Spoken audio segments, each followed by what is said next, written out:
Ahsen, Zain, dan Teimur, tiga pemuda di jalanan yang gemerlap di sebuah kota besar, menjadi buah bibir karena kekayaan dan ketenaran mereka. Ketiga sahabat ini tumbuh di lingkungan yang sama, dan keluarga mereka termasuk pedagang dan industrialis terbesar di kota. Harta mereka begitu melimpah sehingga mobil mewah, rumah seperti istana, dan pakaian termahal adalah bagian alami dari hidup mereka. Bukan hanya kekayaan, ketampanan mereka pun menjadi pembicaraan. Gadis-gadis yang melihat mereka akan menatap dengan kagum seringkali berkata, betapa beruntungnya siapapun yang menikah dengan salah satu dari tiga pemuda ini. Namun, di samping semua kemudahan ini, ada hal lain yang menetap di hati mereka. Kesombongan dan keangkuhan. Sudah menjadi kebiasaan Ahsen untuk langsung mengomentari setiap gadis yang ia lihat. Gadis ini biasa saja, tidak pantas untukku. Zain sering berkata, aku ingin istri yang seperti putri. Semua orang yang melihatnya akan kagum pada kecantikannya.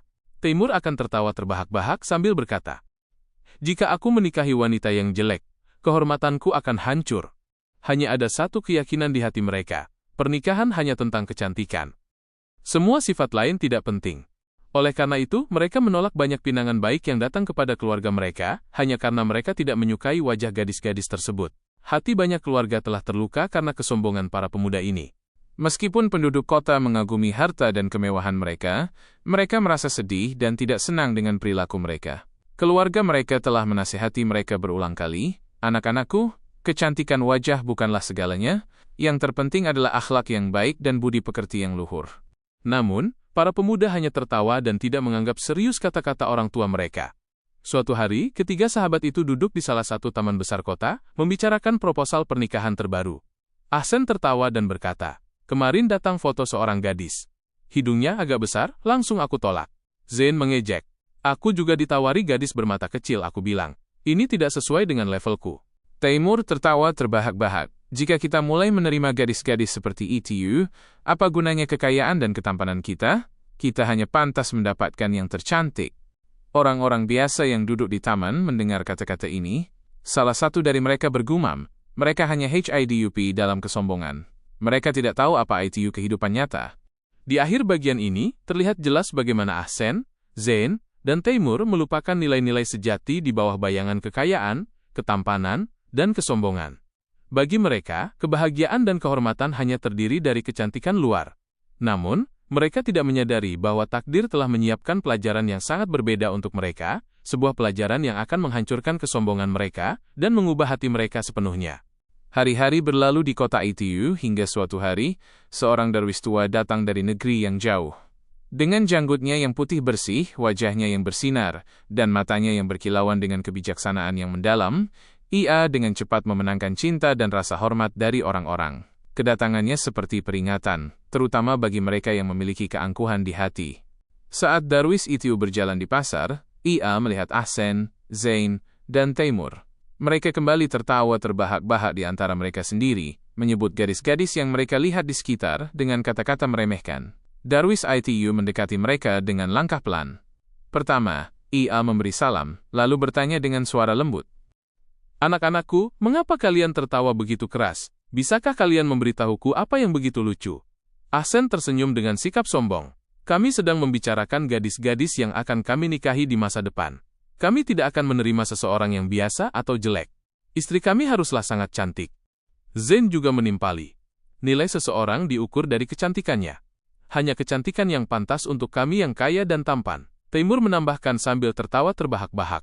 Jika kami menikahi seseorang yang jelek, seluruh kota akan menertawakan kami. Darwis itu mengamati mereka lama sekali. Kemudian ia duduk di tanah, meletakkan tongkatnya di sampingnya, dan berkata, anak-anakku, ketahuilah bahwa kecantikan adalah tipuan mata. Bahkan bunga pun layu suatu hari nanti, wajah berkerut, rambut memutih. Tetapi kecantikan hati tidak akan layu, tidak akan usang. Nilai sejati ada pada kasih sayang, kesetiaan, dan kebaikan. Seseorang yang kalian sebut jelek mungkin adalah pendamping terbaik untuk kalian. Seseorang yang kalian terpikat pada kecantikannya mungkin akan menjadikan dunia seperti penjara bagi kalian. Ahsen, Zain, dan Teimur awalnya terkejut, lalu saling menertawakan dengan tatapan mengejek. Ahsen berkata dengan meremehkan, darwis yang terhormat, ini adalah kata-kata orang tua. Kami adalah orang muda dan kuat, yang terbaik yang pantas untuk kami. Menikahi seseorang yang jelek akan menjadi kehinaan bagi kami. Darwis itu menutup matanya, menarik napas dalam-dalam, dan berkata, Anak-anakku, kalian telah menutup hati kalian terhadap kecantikan. Suatu hari kalian akan mengerti, tetapi air mata penyesalan kalian tidak akan ada gunanya pada hari itu. Takdir sedang menyiapkan ujian untuk kalian, dan hanya pada saat itu kalian akan memahami kecantikan dan nilai sejati. Mendengar kata-kata ini, beberapa orang dari kerumunan mengangguk setuju. Namun, para pemuda tertawa, bangkit, dan pergi menjauh dari darwis itu. Bagi mereka, kata-kata ini hanyalah dongeng kosong. Tetapi takdir diam-diam sedang bekerja. Sebuah tikungan dalam kehidupan tiga pemuda yang sombong itu sedang mendekat, dan mereka akan mengingat kata-kata Darwis ini dengan air mata bertahun-tahun kemudian. Beberapa hari berlalu sejak peringatan Darwis ITU. Ahsan, Zain, dan Taimur kembali ke kehidupan mereka yang biasa. Mereka menghabiskan waktu dengan jamuan mewah, pertemuan yang menyenangkan, dan percakapan yang penuh kesombongan, tanpa merasakan perubahan sedikit pun di hati mereka. Bagi mereka, HIDUP akan selalu berjalan sesuai keinginan mereka akan menikahi gadis-gadis tercantik, dan semuanya akan terbentuk sesuai keinginan mereka. Namun, pena takdir yang tersembunyi telah mulai menulis halaman yang sangat berbeda untuk mereka. Suatu hari, sebuah pertemuan besar diadakan di rumah keluarga mereka. Ibu dan ayah dari ketiga pemuda itu telah lama berpikir bahwa anak-anak mereka sudah mencapai usia menikah, dan mereka ingin mereka membangun keluarga. Calon pengantin yang dicari telah ditemukan. Gadis-gadis ini tidak terlalu menarik dalam hal kecantikan. Wajah mereka biasa saja, bahkan dianggap agak jelek menurut standar kota. Tetapi akhlak, kesabaran, dan iman mereka menjadi buah bibir. Keluarga Ahsan memberitahunya tentang seorang gadis. Nama gadis itu adalah Fatima. Ia adalah orang yang pekerja keras, melayani orang tua, dan juga membantu tetangga. Orang-orang menghormatinya bukan karena wajahnya, tetapi karena hatinya. Gadis yang diusulkan untuk Zain bernama Aisyah. Sejak kecil, ia menyukai Al-Quran, merawat anak yatim, dan diam-diam membantu orang miskin. Meskipun wajahnya biasa saja, ia membawa kecantikan yang sangat berbeda di hatinya. Untuk Taimur, seorang gadis bernama Maryam dianggap cocok. Maryam adalah orang yang pendiam, rendah hati, dan sabar. Kebanyakan orang mengira keheningannya adalah malu, tetapi sebenarnya ia memiliki kebijaksanaan yang mendalam. Ketika ibu dan ayah dari ketiga pemuda ITU mengusulkan gadis-gadis ini kepada mereka, wajah para pemuda ITU langsung cemberut. Ahsan berkata dengan marah, "Ibu, ini tidak mungkin. Bagaimana aku bisa menikahi gadis seperti ini? Orang-orang akan menertawakanku." Zain menjawab dengan kesal, "Istriku seharusnya seperti putri. Apakah ibu mencarikanku gadis desa?" Taimur tertawa terbahak-bahak. Ayah pasti bercanda. Jika gadis itu berdiri di sampingku, semua orang akan mengasihaniku. Tetapi kali ini, kesabaran keluarga telah habis. Ayah mereka berbicara dengan tegas. "Anak-anakku, kami telah menuruti keinginan kalian selama bertahun-tahun. Sekarang, keputusan ADA pada kami, gadis-gadis ini akan menjadi baik untuk kalian. Kami telah memutuskan pernikahan ini. Jangan membantah." Ketiga pemuda ITU terdiam. Untuk pertama kalinya dalam HIDUP mereka, apa yang mereka inginkan tidak terjadi. Protes, teriakan, bahkan ancaman mereka pun tidak berhasil. Pernikahan telah diputuskan. Malam ITU, Ahsan, Zain, dan Taimur tenggelam dalam pikiran yang mendalam di kamar mereka masing-masing. ADA kemarahan besar di dalam diri mereka. Bagi mereka, takdir telah mengkhianati mereka. Tetapi ada satu hal yang tidak mereka ketahui. Pernikahan ini akan menjadi ujian terbesar dalam HIDUP mereka, dan pada saat yang sama, titik balik yang paling baik. Dan demikianlah keputusan takdir dimeteraikan. Di mata mereka, ini adalah bencana besar. Padahal dalam rencana Allah, ini adalah langkah pertama menuju keselamatan mereka. Keputusan takdir telah dibuat. Tidak peduli seberapa banyak Ahsan, Zain, dan Taimur memprotes, hasilnya tidak berubah. Keluarga mereka telah menetapkan hari pernikahan dan memulai semua persiapan. Gosip mulai beredar di kota, 3 pemuda kaya dan tampan akan menikahi 3 gadis yang sama sekali tidak cantik. Beberapa orang membicarakan berita ini dengan terkejut, yang lain dengan gembira. Karena sebagian besar penduduk kota sudah bosan dengan sikap sombong para pemuda itu. Hari pernikahan pun tiba. Aula pernikahan yang ramai telah disiapkan, meja-meja telah disajikan. Tetapi tidak ada sedikit pun tanda kegembiraan di wajah Ahsan, Zain, dan Taimur. Mereka mengenakan pakaian terindah, tetapi ada kemarahan dan sakit hati di hati mereka. Fatimah, Aisyah, dan Maryam yang duduk di samping mereka merasa malu, canggung, dan diam. Bagi mereka, pernikahan ini adalah takdir. ITU adalah jalan yang dipilihkan Allah untuk mereka. Selama upacara pernikahan, Ahsan berpikir dalam hati. Bagaimana ini bisa terjadi? Aku selalu menginginkan istri yang sangat cantik dalam mimpiku. Tapi sekarang, ini bukan takdir, ini hukuman. Zain berpikir dengan geram. Bagaimana mungkin pria sepertiku duduk di samping gadis biasa seperti ini? Pernikahan ini menodai kehormatanku. Taimur melirik ke sekeliling dengan bibir mencibir, memperhatikan orang-orang yang berbisik sambil tertawa. Lihat, semua orang menertawakan kita. Ini memalukan, pikirnya. Pernikahan dilangsungkan, doa-doa diucapkan. Ketika pesta pernikahan selesai, ketiga pemuda itu kembali ke rumah mereka bersama istri-istri mereka. Tetapi malam pertama pernikahan mereka pun dimulai dengan dingin. Ahsan mengabaikan Fatimah. Ia masuk ke kamarnya bahkan tanpa menyapanya. Zain hampir tidak memberi kesempatan kepada Aisyah untuk berbicara, hanya memberikan jawaban yang singkat dan kasar. Taimur mendekati Maryam dengan tatapan dingin, berkata, "Jangan berharap terlalu banyak dariku." Fatimah, Aisyah, dan Maryam menerima perilaku ini dengan keheningan. Mereka hanya mengatakan ini di hati mereka. Ya Tuhan, berilah kami kesabaran. Meskipun orang-orang ini tidak mencintai kami tidak akan mengkhianati mereka. Tugas kami adalah melayani dan setia kepada suami kami. Waktu berlalu. Selama bulan-bulan pertama, pernikahan mereka, Ahsan, Zain, dan Taimur terus menghabiskan waktu di luar. Mereka menghadiri pesta dengan teman-teman mereka, pulang hanya untuk tidur. Ketika mereka di rumah, mereka meremehkan istri-istri mereka. Mereka meminta kopi dengan cara yang kasar, dan menjadi marah jika makanan belum siap. Namun, ketiga pemuda ini tidak memperhatikan tatapan sabar dan pelayanan diam-diam dari istri-istri mereka, bahkan terus meremehkan mereka. Di mata mereka, pernikahan ini adalah sebuah kesalahan. Tetapi aliran hidup tidak berjalan sesuai rencana siapapun. Teman atau musuh sejati seseorang muncul di masa-masa sulit. Dan ketiga pemuda ini akan segera belajar bahwa wanita-wanita yang mereka remehkan ini sebenarnya akan menjadi pendukung terbesar mereka. Kesombongan mereka akan perlahan-lahan dihancurkan oleh ujian takdir yang kejam. Bulan-bulan berlalu. Ahsan masih tidak memperlakukan Fatimah seperti istri sejati, seringkali mengabaikan keberadaannya di rumah. Tetapi hidup tidak selalu berjalan di jalur yang sama. Suatu hari, Ahsan tiba-tiba jatuh sakit. Awalnya ia hanya batuk ringan, lalu demamnya naik, dan tubuhnya menjadi lemah. Dokter mengatakan bahwa ia tidak akan bisa bangun dari tempat tidur untuk sementara waktu. Teman-teman Ahsan mengunjunginya pada hari-hari pertama, tetapi setelah beberapa hari, mereka bosan. Tidak ada lagi yang ingin tinggal bersamanya lama-lama. Tawa dan hiburannya telah berakhir, digantikan oleh pemuda yang lemah dan sakit. Kesombongannya hancur, dan ketika ia melihat wajahnya yang pucat di cermin, ia berbisik pada dirinya sendiri.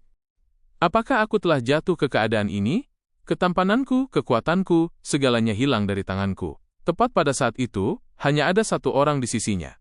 Fatimah. Fatimah tidak tidur di malam hari, memeriksa demam Ahsan, menyeka wajahnya dengan air dingin, dan memberinya obat tepat waktu. Ia berdoa dalam diam sambil duduk di sampingnya, berkata, "Ya Tuhan, berilah kesembuhan kepada suamiku." Pada hari-hari pertama, Ahsan meremehkan perhatian ini. Tetapi seiring berjalannya waktu, ia menyadari bahwa tidak ada orang lain yang peduli padanya. Teman-temannya melanjutkan hiburan mereka, kerabatnya hanya mengatakan semoga cepat sembuh dari jauh dan pergi. Namun, Fatimah berada di sisinya setiap saat, menunggu dengan sabar dan cinta. Suatu malam, ketika Ahsan menggigil karena demam, Fatimah memegang tangannya. Air mata mengalir di matanya. "Ahsan," katanya dengan suara pelan, "meskipun kau tidak menghargaiku, aku setia padamu sebagai suamiku. Karena Tuhan menjadikan kita satu keluarga. Penderitaanmu adalah penderitaanku, masalahmu adalah masalahku." Kata-kata ini meresap dalam ke hati Ahsan. Pada saat itu, untuk pertama kalinya, ia menatap mata Fatimah dengan saksama. Ya mungkin wajahnya bisa dianggap biasa atau cacat menurut standar kecantikan masyarakat. Tetapi ada ketulusan, kasih sayang yang begitu besar di matanya, sehingga hati Ahsan bergetar. Penyakitnya berlangsung selama berminggu-minggu. Selama waktu ini, Fatimah tidak pernah lelah. Tidak pernah mengeluh. Bahkan tetangga pun kagum. Wanita muda ini menunjukkan kesetiaan kepada suaminya sehingga semua orang harus menjadikannya contoh. Ketika Ahsan mulai pulih, ia tenggelam dalam pikiran di tempat tidurnya. Ia mengakui pada dirinya sendiri. Selama ini EKU hanya mengejar kecantikan luar. Tetapi kecantikan sejati tersembunyi di sini. Dalam kesabaran dan cinta wanita ini, untuk pertama kalinya dinding kesombongannya mulai retak. Pengorbanan dan cinta Fatimah telah menyentuh hati Ahsan secara diam-diam, menimbulkan pertanyaan baru di benaknya. Dan demikianlah yang pertama dari 3 pemuda ITU mulai menerima pelajaran nyata dari kehidupan.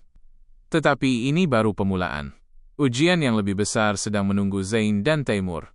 Sementara Ahsan perlahan-lahan pulih dari penyakitnya, kali ini ujian takdir mengetuk pintu Zain. Zain adalah seorang pengusaha besar meskipun usianya masih muda. Ia telah mengembangkan toko-toko yang ia warisi dari ayahnya, dan menjadi salah satu pedagang terkaya di kota dengan menjual barang-barang mewah dan mahal. Kesombongannya semakin meningkat bersama dengan kekayaannya. Hal terpenting baginya adalah uang dan ketenaran. Tetapi dunia tidak selalu menunjukkan wajah yang sama kepada siapapun. Suatu hari, kafilah dagang yang datang dari negeri yang jauh tertunda, dan barang-barang mereka dirampok di jalan. Di hari lain, orang-orang yang ia pinjami uang tidak melakukan pembayaran. Dalam waktu singkat, modal Zain mulai menyusut. Mitra bisnisnya membalikkan punggung, teman-temannya meninggalkannya sendirian. Orang-orang yang mengaguminya kemarin hari ini memalingkan wajah, berkata dengan tatapan mengejek, dia juga jatuh.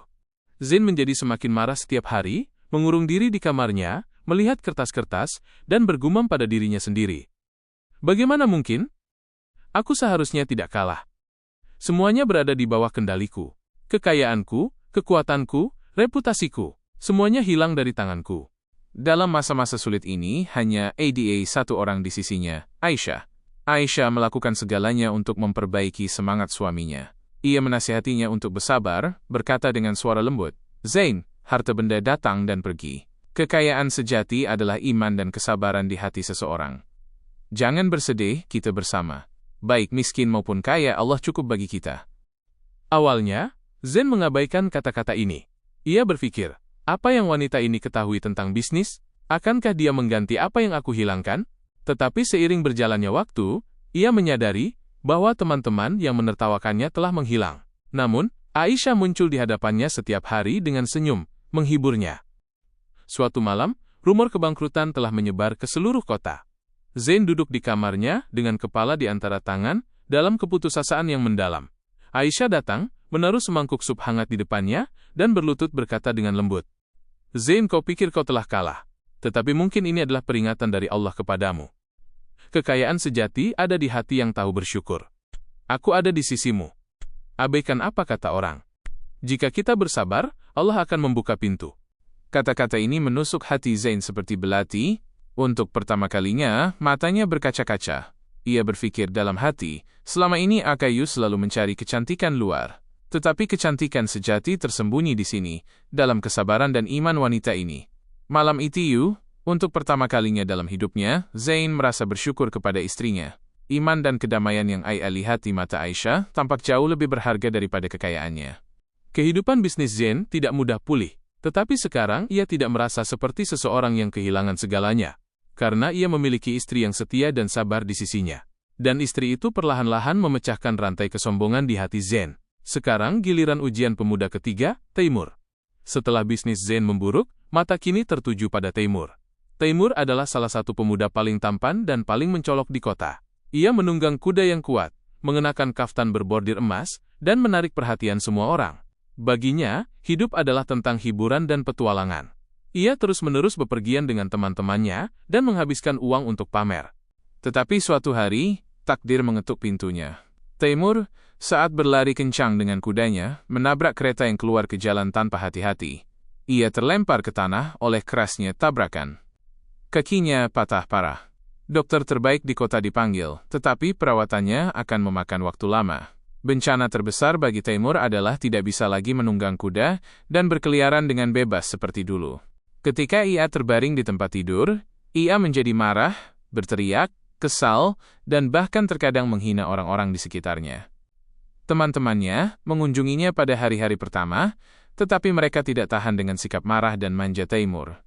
Dalam beberapa minggu, tidak ada yang datang.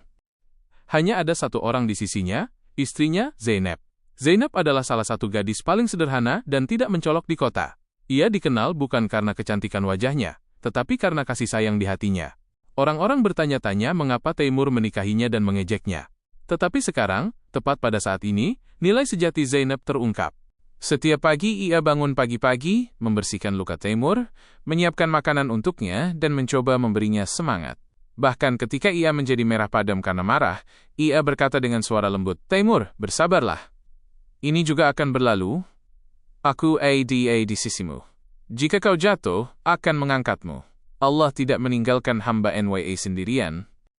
Awalnya, Taimur menanggapi kata-kata ini dengan meremehkan. Apa yang kau tahu? Kau tidak punya kecantikan maupun kekayaan. Apakah kau pikir kau bisa mendukungku, katanya.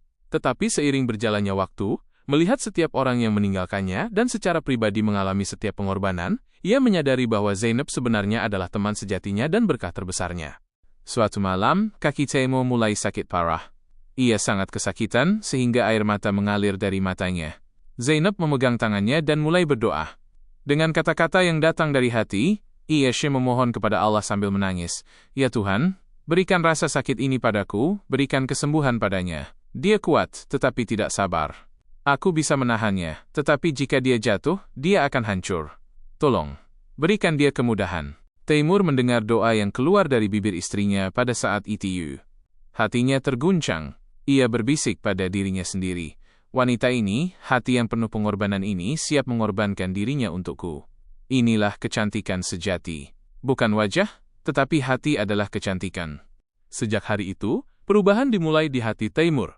Ia belajar mengendalikan amarahnya, mulai mencoba bersabar. Pengorbanan Zainab telah menjadi pelajaran terbesar baginya. Masing-masing dari ketiga pemuda itu telah diuji dengan cara yang berbeda. Ahsan dengan penyakit, Zain dengan kebangkrutan, dan Taimur dengan kecelakaan. Dan mereka semua mulai melihat bahwa kecantikan sejati tersembunyi dalam kesabaran, cinta, dan iman istri-istri mereka. Tetapi cerita ini belum berakhir. Transformasi mereka akan menjadi awal yang baru. Setelah Ahsan diuji dengan penyakit, Zain dengan kebangkrutan, dan Taimur dengan kecelakaan, ketiganya mulai melihat wajah kehidupan yang sebenarnya. Para pemuda yang sebelumnya mengandalkan kekayaan, ketampanan, dan ketenaran mereka, kini mulai memahami besarnya ujian Allah. Suatu hari, keheningan menguasai di bawah bayangan pohon sikamor tua tempat mereka bertiga bertemu. Para pemuda ini, yang dulunya tertawa terbahak-bahak dan membanggakan uang mereka, kini tenggelam dalam pikiran yang mendalam, membawa ekspresi yang berbeda di mata mereka. Ahsan yang pertama berbicara. Ia berkata dengan suara pelan dan serak, "Aku tergila-gila pada kecantikan dan pamer. Penyakit mengajarkanku bahwa kesehatan tubuh bersifat sementara, tetapi kesabaran dan doa hati mengingatkanku pada nilai kehidupan sejati." Zain menundukkan kepalanya, matanya berkaca-kaca. "Aku juga mengandalkan kekayaanku, tetapi itu hilang dalam satu hari." Semua orang membalikkan punggung. Namun, Aisyah tetap di sisiku. Aku mengerti bahwa uang tidak membawa teman, hanya kesetiaan sejati yang bernilai. Kemudian Taimur berbicara. Tangannya masih bertumpu pada tongkatnya, tetapi suaranya berbeda dari nada sombong sebelumnya, lebih lembut. "Aku mengejar kekuasaan dan ketenaran, tetapi kecelakaan menunjukkan ketidakberdayaanku. Hanya Zainab yang tetap di sisiku. Ketika aku melihat pengorbanannya, semua kesombongan di hatiku hancur. Sekarang aku tahu, kecantikan sejati tidak tersembunyi di wajah, tetapi di hati."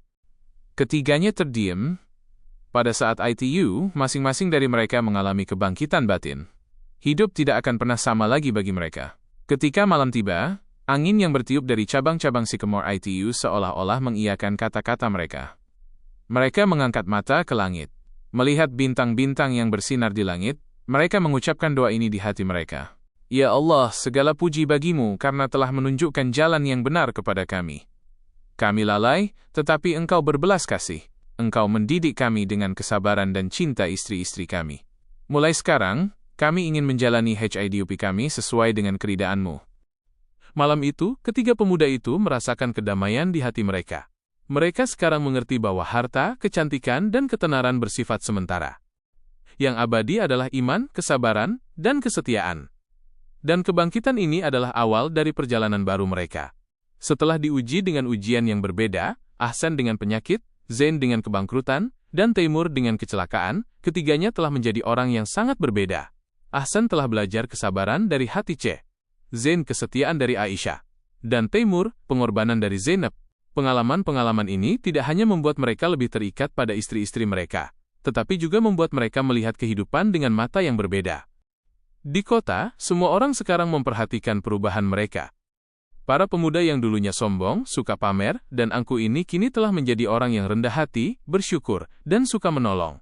Ketika Ahsan kembali sehat, ia tidak melupakan ketidakberdayaan yang ia alami selama penyakitnya. Sejak hari itu, ia mulai membantu orang miskin dan sakit.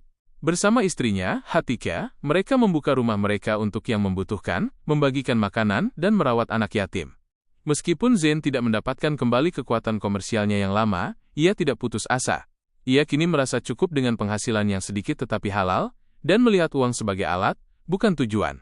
Dengan dukungan Aisyah, ia mulai membimbing orang-orang yang terlilit utang, menasihati mereka untuk bersabar. Teman-temannya mengenalinya kembali, tetapi kali ini mereka menghargainya bukan karena kekayaannya, melainkan karena keindahan hatinya. Taimur tidak sepenuhnya mendapatkan kembali kekuatannya yang lama, karena kakinya yang terluka. Tetapi kondisi ini telah mengajarkannya kerendahan hati. Ia kini menasihati para pemuda di kota. Kepahlawanan sejati bukanlah dalam menunggang kuda, tetapi dalam membawa hati. Mengambil contoh pengorbanan Zainab, ia mengulurkan tangan membantu keluarga yang dalam kesulitan. Penduduk kota menyaksikan kehidupan ketiga pemuda ini dengan pelajaran. Kata-kata mengejek yang dulu diucapkan tentang istri-istri mereka telah hilang sama sekali. Sekarang semua orang berkata, kecantikan sejati bukanlah di wajah, tetapi di hati. Ahsan, Zain, dan Taimur bertemu lagi di bawah pohon sycamore suatu malam. Kali ini, ada kedamaian di mata mereka. Mereka saling memandang dan mengucapkan kalimat yang sama. Kami terlahir kembali berkat kesabaran istri-istri kami. Jika bukan karena mereka, kami masih akan tersesat dalam kesombongan. Dan demikianlah, ketiga pemuda itu memulai hidup baru. Hidup mereka kini memiliki makna tidak hanya untuk diri mereka sendiri, tetapi juga untuk orang lain. Transformasi ini telah membuka pintu bagi perubahan besar, baik di hati mereka sendiri, maupun di kota. Musim berganti di kota ITU dan HIDUP terus berjalan. Tetapi tidak ada lagi yang sama bagi Ahsan, Zain, dan Taimur. Mereka telah belajar kesabaran, syukur, dan kecantikan sejati melalui ujian. Perubahan ini telah menjadi contoh tidak hanya bagi diri mereka sendiri, tetapi juga bagi seluruh kota. Suatu hari, ketika imam di masjid besar kota memberikan khutbah, Ai'a menceritakan kisah mereka. Wahai jemaah, jangan tertipu oleh penampilan. Kecantikan tersembunyi di hati, bukan di wajah. Harta, ketenaran, masa muda, bersifat sementara. Tetapi kesabaran, kesetiaan, dan pengorbanan adalah abadi. Apa yang dialami ketiga pemuda ITU sekali lagi, menunjukkan kepada kita bahwa Allah menguji hamba NYA dengan berbagai cara. Mengambil pelajaran dari ujian-ujian ini adalah keuntungan sejati. Semua orang di masjid mendengarkan dengan keheningan yang mendalam. Orang-orang mengalihkan pandangan mereka ke Ahsan, Zain, dan Taimur. Mereka menundukkan kepala dengan malu. Karena mereka sekarang tahu bahwa kehidupan ini diberikan bukan untuk kesombongan mereka, tetapi untuk menjadi pelajaran bagi orang-orang. Istri-istri mereka juga berada di sisi mereka, Hatice, Aisyah, dan Zainab. Ketiga wanita ini, dengan kesabaran mereka, tidak hanya mengubah suami mereka, tetapi juga seluruh kota. Orang-orang sekarang menyebut mereka bukan sebagai jelek, tetapi sebagai wanita yang sabar dan berhati indah. Ahsan berbisik kepada istrinya, aku menjadi beban besar bagimu selama hari-hari sakitku, tetapi kau menanggungku dengan sabar. Bagaimana aku bisa membalas kebaikanmu? Hatice tersenyum dan menjawab, aku hanya melakukan tugasku. Allah bersama orang-orang yang sabar. Zain menatap Aisyah dan berkata, aku mengandalkan kekayaanku dan tidak menghargaimu, tetapi kau mengajariku kekayaan sejati, kesetiaan. Mata Aisyah berkaca-kaca, kau juga berubah Zain. Sekarang kita membangun hidup baru bersama. Inilah kebahagiaan sejati. Taimur memegang tangan Zainab dan berkata, kau mengabdikan hidupmu untukku, kau berdoa untukku, kau bersabar. Hatimu lebih bercahaya daripada wajah terindah di dunia ini. Zainab tersenyum malu-malu. Aku hanya mencintaimu, tetapi aku mencintaimu karena Allah. Pada saat itu, air mata mengalir dari mata ketiga pasangan itu. Ada kedamaian yang tak terlukiskan di hati mereka. Penduduk kota sekarang menyebut mereka sebagai tiga pemuda dan tiga wanita yang sabar. Kisah mereka menyebar dari mulut ke mulut. Para pemuda belajar mencari keindahan hati daripada keindahan wajah. Orang kaya mengerti bahwa harta datang dan pergi. Dan demikianlah, ujian yang dimulai dalam kehidupan ketiga pemuda ITU telah berubah menjadi pelajaran besar yang mengubah seluruh kota. Pada akhirnya, semua orang menerima kenyataan ini. Kecantikan, harta, ketenaran fana, kesabaran, kesetiaan, dan iman adalah abadi. Güzellik, mal, sohret fani, sabir, sadakat ve iman ise ebedidir.